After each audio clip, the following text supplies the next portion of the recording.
Okay, so my name is Kathryn Marshall and I work in Lloyd's Banking Group. And Ian, do you want to introduce yourself? Yeah, hi. So I'm Ian Browne, and I work alongside Kathryn. I look after all of our school engagement and college engagement for Lloyd's Banking Group as well. Fantastic. And we're recording this at this particular time because we're coming to the end of our recruitment cycle. So that means we've done a number of different assessment centres. And for some people, we're giving them the news that they have got a job. But for some people as well, we're giving them the news that they haven't been successful for this particular role at this particular time. And when we do need to let people know that, we're conscious about how they feel and the emotions that that's impacting. So they might be feeling hurt, they might be feeling disappointed or sad. Um, but we know that we can't offer everybody a job. So that does happen. So why does rejection feel bad, Ian? Yeah, so look, the first thing we need to know is that when rejection happens, it feels like it's only happening to us. But of course, it's really very common, even amongst more famous people. So look, if we look through history, so Walt Disney, I think everybody's heard of Walt Disney. So he was sacked from his job at the Kansas Star because apparently he lacked imagination. Oprah Winfrey, we know her like a famous storyteller. She lost her job for apparently being too empathetic with people. Michael Jordan was cut from his high school team for being too short and lacking skill as well. And J.K. Rowling of Harry Potter fame was told that no one can make a living from writing children's books. So rejection is all around us. We will all experience it at some point in time, sometimes more than once. But experiencing it for the first time can be tough, but we need to know that it is just a part of our life. And if we're going to be aiming for those high targets for ourselves, then sometimes we're going to reach them and sometimes we won't. But it shouldn't really deter us or put us off from aiming for the high targets in there. Now, one of the best pieces of advice when you're job hunting and applying for roles is to really research the role and the company and imagine yourself working there, what it's going to feel like to get that job. Now, there's a lot of research about how our brains actually support us better in interviews and assessment centres when we can really envisage ourselves in the role. And interviewers and assessors want to hire people that really, really want to work there. And so, inevitably, when you're applying for a job, the further along the assessment process that you go, the more you want the job, the more emotion you have built up along the way. So, when somebody comes along and stops that abruptly and tells you that you're no longer going to be joining the company, all that emotion that's inside you has to go somewhere. And that's often where we feel the pain from rejection. So for some of us, we see it not as being told that the role is going to somebody else. We actually start to feel rejected ourselves. And that, of course, is a big issue because we need to find it in ourselves to recover, to rebuild, to go out there and do it all over again. So our mindset really matters when it comes to getting what we really want. So what do you think it's important for us to learn here? Okay, so let me give you an analogy, and this is definitely not one to try at home. So don't ask your parents for permission, just don't do this. Right, imagine if you're standing in your kitchen with a can of baked beans and you drop that on the floor. So what happens? So the can drops on the floor and it might make a bit of noise, and then it just sits there. It looks a bit sad, a bit battered, a bit bruised, but the one thing you know is that can of beans is not going to suddenly rise back up into the air again and back into your hand. If instead I give you a tennis ball and I ask you to drop that one down on the floor, you kind of know that that tennis ball is likely to bounce back up. It's going to rebound, bounce back up towards you. And if you catch it, you're good to go again. So that's kind of why you don't play catch with a can of beans, right? But this is a good way to think about how we go through the job hunting process. For most of us, there is an inevitability at some point we're not going to get exactly what we want the first time. If we're the can of beans, we crash to the floor and we stay there. If we can develop more bounce like the tennis ball, then we get the ball back and we can aim again for another target. So how do we develop that bounce then? Oh, well, that's a perfect question. So it comes with practice, and perspective. So we're going to pop on screen something which is called the Kubler-Ross change curve. This is Elizabeth Kubler-Ross from 1969.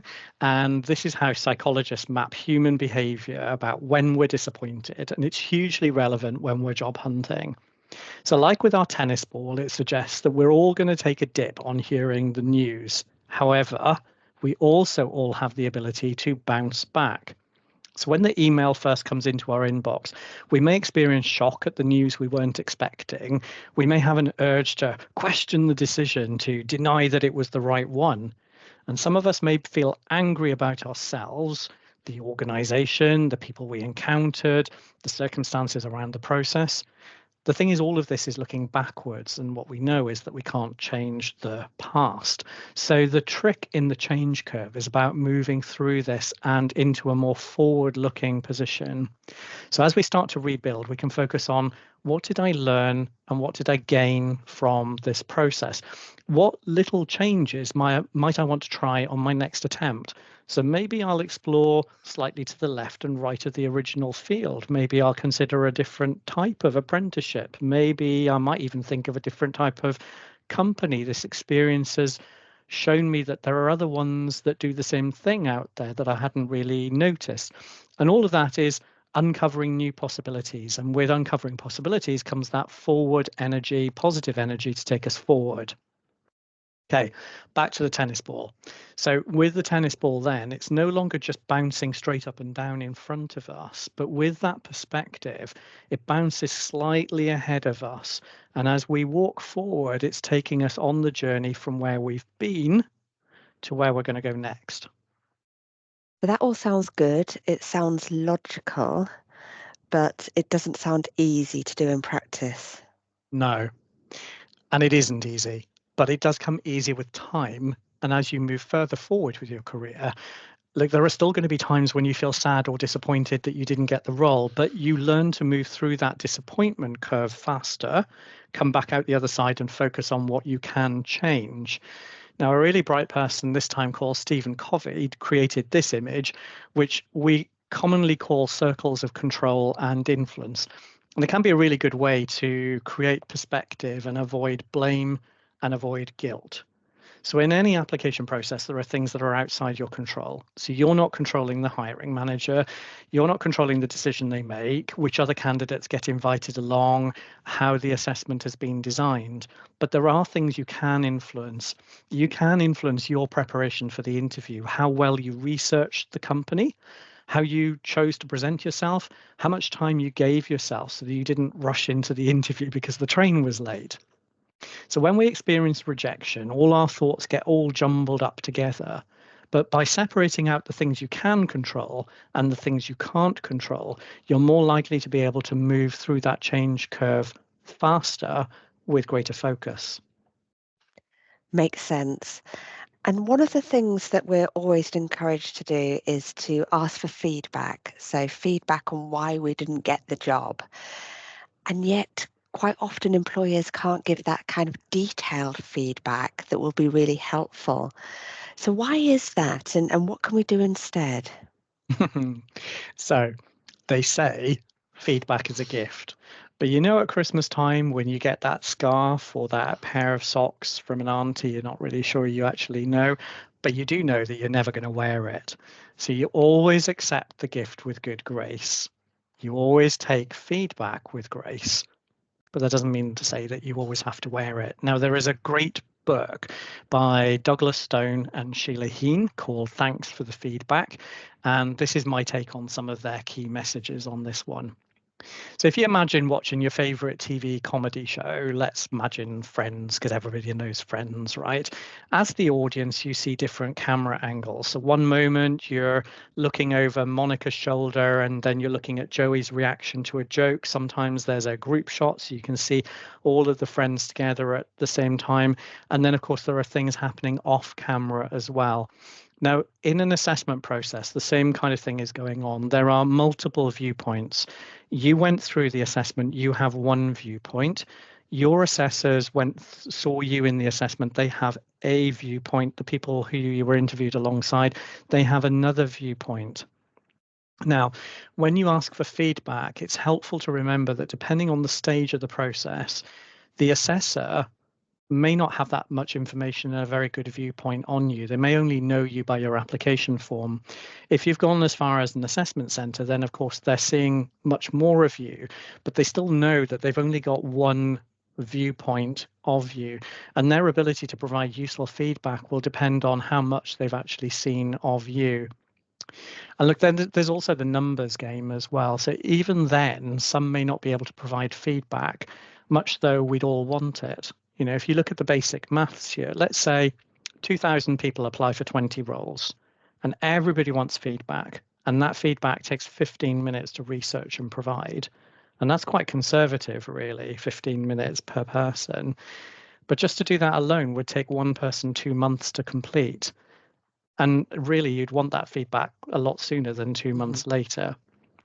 So I think the better approach is not necessarily to rely wholly on just getting feedback from the employer, but actually to remember that you had that viewpoint as well. You were there, you had that camera angle, you could see some things that were there.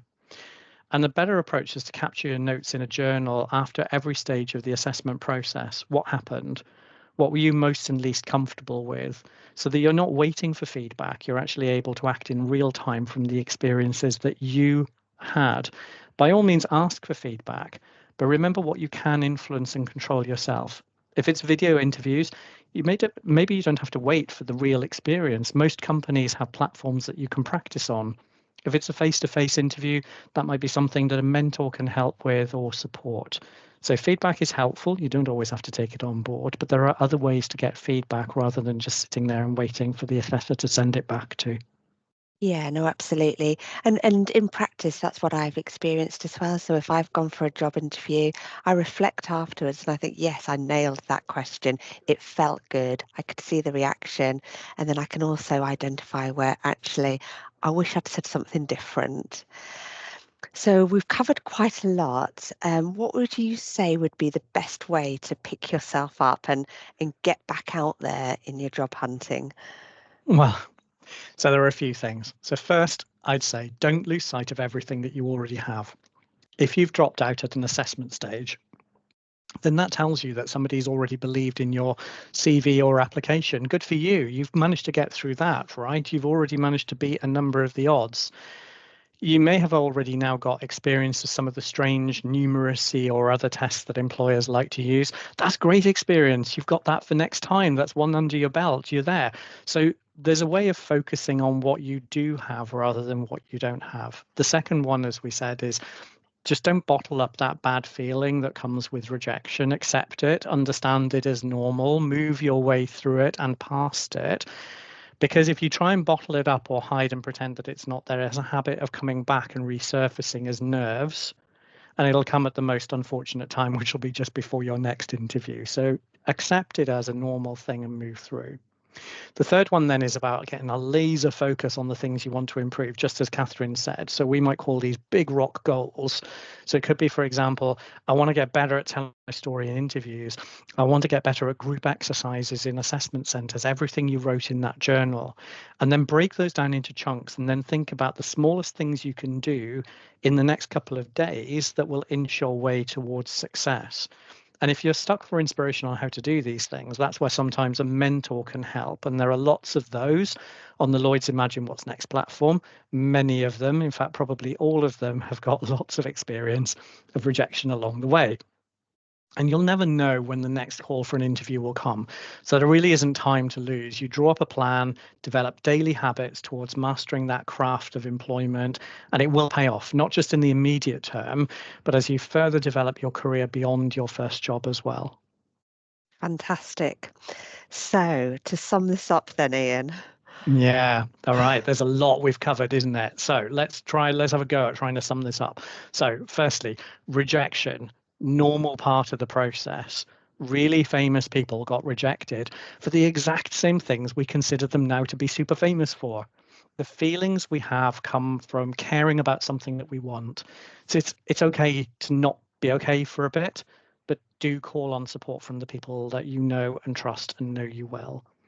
I'd try to stay away from feelings of blame and guilt because they're just going to keep you anchored to the ground. Use your understanding of what you can control, what you can influence to develop a bit more bounce in that approach. Be realistic with feedback, put everything you do into context. It's one perspective for you to take what you feel is valuable from, but remember, you were there as well. Writing down those thoughts, the experiences, the questions asked as soon as you come out of an interview could be far more useful than sitting and waiting for an email from the interviewer. And then, above all that, just be kind to yourself. History is filled with stories of people who were rejected from one job and then took that rejection into finding something that actually went on and worked even better for them. So your place is out there. Sure, today you may not have found it yet, but it'll be there for you, trust me. Fantastic. Really great advice. Thank you ever so much, Ian. All right, you take care. Bye now. Bye.